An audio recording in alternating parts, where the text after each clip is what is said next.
It is a visit meant to reassure partner nations that the United States stands behind them in their efforts to build their militaries.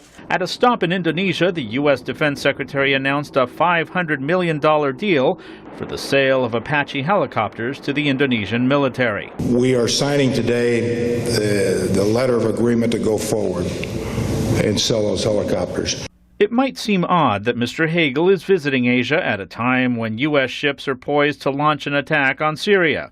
But the Obama administration's effort to turn its military focus to the Pacific is a high priority, and analyst Patrick Cronin says attending the ASEAN meeting is a matter of credibility for the U.S. For the United States not to show up at a meeting like this, not to take a trip that has long been planned, would send the completely wrong signal for the region. So it's very important, even while there are other global events and crises happening, that the Secretary of Defense has to maintain his schedule so that we can be a predictable partner and ally in Asia. Hagel has announced Washington is boosting military aid to Southeast Asia by 50%, in part to train and develop forces like these in the Philippines, Hagel's final stop on this visit.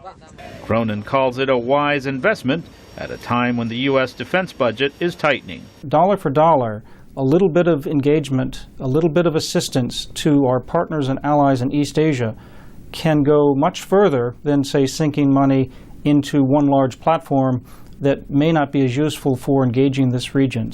China is not on the itinerary this time, but Beijing's maritime disputes with the Philippines and other U.S. allies and partners are very much in the background of discussions.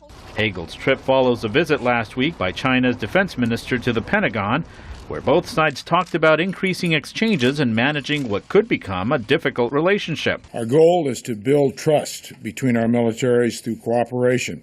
The transparency that we've had is important to reducing the risk of miscalculation and avoiding unintended tensions or conflicts. U.S. and Chinese forces have been increasing cooperation, including this joint exercise with the Chinese Navy off the coast of Hawaii last year.